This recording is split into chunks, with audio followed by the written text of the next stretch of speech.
आदाब दोस्तों, मैं सनम एजाज श्रीनगर से लाइव अपडेट लेके आपके साथ हाजिर। और लाइव अपडेट में साफ जाहिर है कोई और खबर करनी नहीं है, क्योंकि सबसे बड़ी खबर दुनिया की इस वक्त कोविड के हवाले से है। और कोविड के हवाले से आप जानते हैं कि कश्मीर, जम्मू, दिल्ली, बाकी रियासतें मुल्क की जहां पे भी बात की जाए, कोविड की बात की जाए, और अगर दुनिया की कोई बड़ी बात की जाए तो कोविड की ही बात की जाती है। कुल मिला के कल का दिन यूं कहें तो हिंदुस्तान की तारीख में भी कोविड के हवाले से खतरनाक दिन गिना और माना जा सकता है, क्योंकि कल अमवात की तादाद भी अब तक का रिकॉर्ड तोड़ चुकी है और कल पॉजिटिव केस की तादाद भी अब तक का रिकॉर्ड तोड़ चुकी है। और कश्मीर की बात आप जानते होंगे, कश्मीर, जम्मू कश्मीर, यूटी की बात, तो यूटी में लगातार कोविड केसेस आते हैं, पॉजिटिव केस आ रहे हैं, हर तरफ से आ रहे हैं। कल भी पॉजिटिव केसेस, और ये तादाद हिंसों की तादाद में नहीं है, बल्कि दसियों में भी नहीं है, हजारों में तो नहीं है, लेकिन 100 में जरूर है। कल भी 100-200 आज के हवाले से अभी तक अपडेट यही है कि हालात संगीन है। और अमवात का मामला जो है दर्जनों में अब आ ही रहा है। सुबह की शुरुआत जो होती है कोविड के हवाले से खबर से आती है। कल सुबह की शुरुआत जो थी वो भी कोविड की मौत से थी, और आज भी शुरुआत जो है कोविड की मौत के हवाले से। और उस सारे के बीच में एक अहम मुद्दा सरकार ने उठाया था कि हम लॉकडाउन करेंगे। लॉकडाउन के लिए अहकाम भी जारी किए, लेकिन लॉकडाउन क्या है ये अभी तक हमें समझ नहीं आ रहा है। क्या ये वाकई में लॉकडाउन है या ये नाम का लॉकडाउन है? वादी कश्मीर के जिस हिस्से में जाओ लोग देखे जाते हैं, बाजार खुले देखे जाते हैं। अगर चाहे डीसी श्रीनगर ने बाकायदा तौर पे ऑर्डर भी जारी किया है कि जो रेड जोन एरियाज नहीं है वहां पे कुछ तजारती सरगर्मियां शुरू की जा सकती हैं, लेकिन उन्होंने ये भी साथ में उस ऑर्डर में लिखा है कि जो SOPs को फॉलो नहीं किया जाया करेगा उसके खिलाफ सख्त कार्रवाई हो जाएगी। और SOPs में पहली कार्रवाई यही है कि आपका मास्क पहने हुए होना चाहिए जब आप किसी के पास से, अकेले में नहीं। ये याद रखिए, अगर आप अकेले में हैं तो मास्क की जरूरत नहीं है, लेकिन आप किसी के पास हैं, मार्केट में हैं, बाजार में हैं, दुकान पे, तो आपके पास मास्क होना चाहिए। आप फिजिकल डिस्टेंसिंग का खास ख्याल रखिएगा, क्योंकि ट्रांसमिशन होता है, एक पेशेंट से दूसरे में जाता है। और बाकी जो है SOPs वो सब लोगों को मालूम है। इंपॉर्टेंट बात आपको कश्मीर के हवाले से बताना चलूं, कल हमारे एक साथी, जर्नलिस्ट साथी रमीज मखदूमी की वालदा का इंतकाल होता है, और रमीज मखदूमी ने उसका वीडियो उठाया कि उसके एम्बुलेंस नहीं देगी, उसको इंफ्रास्ट्रक्चर नहीं देगा, वेट करना पड़ा उसका। ये सब कुछ उस पर सिक्किम अथॉरिटीज ने आज अपनी क्लेरिफिकेशन दी है कि वो डिपार्टमेंट दूसरे का प्रोटोकॉल में आता है, वहां क्या क्या कुछ करना है वो अलग सी बात। लेकिन हम अपने नाज़रीन को बताएं कि हमने एक अथॉरिटी से बात की कि कल ये सब कुछ क्या हुआ, तो उनका ये भी कहना था कि अस्पतालों में जगह नहीं है। 1 दर्जन के करीब एम्बुलेंसेज जो थी उनकी वो वादी श्रीनगर के मुख्तलिफ इलाकों से पेशेंट्स को लाई हुई थी, और लाके उन्हें अस्पतालों में जगह नहीं थी, और वो पेशेंट उन्हीं एम्बुलेंसों में ही तब तक थे जब तक अस्पतालों में जगह साफ की जाती, जगह बनाई जाती। यानी कॉरिडोर में जगह बनाई गई, साइड रूम में कहीं न कहीं 2 की जगह 3 को ठूंसा गया, क्योंकि जो प्रोटोकॉल है उसके मुताबिक गैप होनी चाहिए, लेकिन ठूंसा जा रहा है क्योंकि जगह नहीं है अस्पतालों में।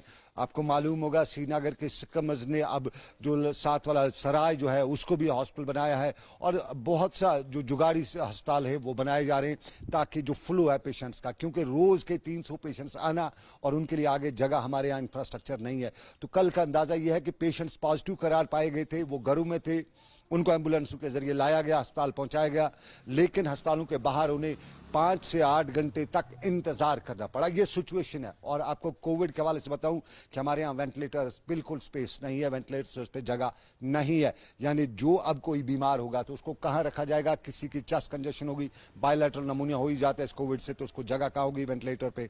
ये बहुत बड़ा सवाल है। और उसमें इंपॉर्टेंट था कि हम एहतियाती तदाबीर करें, लेकिन एहतियाती तदाबीर कोई करता नहीं है। सब बहस करते हैं, सब बताते हैं, बड़े भाषण देते हैं, लेकिन एहतियाती तदाबीर नहीं की जाती हैं। और अब दूसरे मुद्दे पे हम आएंगे। हम पहले सबसे पहले आपको बताएं, हम रमीज मखदूमी के पूरे अहल खाना के साथ ताज़ियत करते हैं। उम्मीद करते हैं कि रब कायनात उनकी वालदा को जन्नतुल फिरदौस में करवट करवट जगह दे।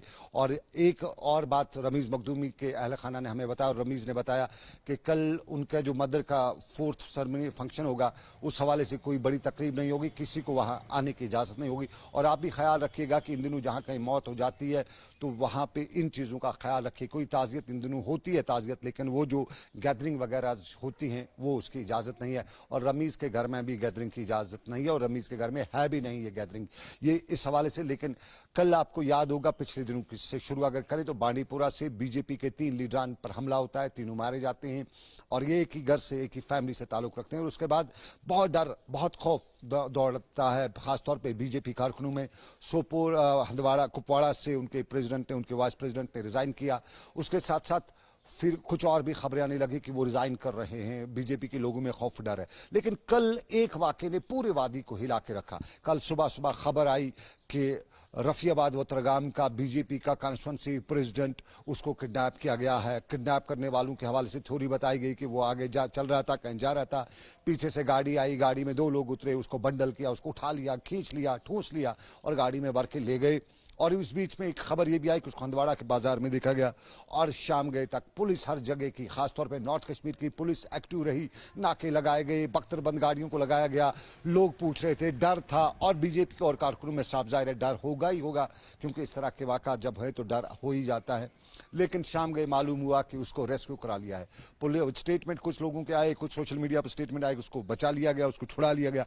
अब कहाँ से छुड़ाया गया ये अभी तक मालूम नहीं हो सका है। हमने बड़ी कोशिश की थी कि हम एसएसपी बारामूला से हवाले से बात करें, उनसे जाने, लेकिन उनका जो ऑफिशियल मोबाइल है वो स्विच ऑफ था, बात नहीं हो सकी।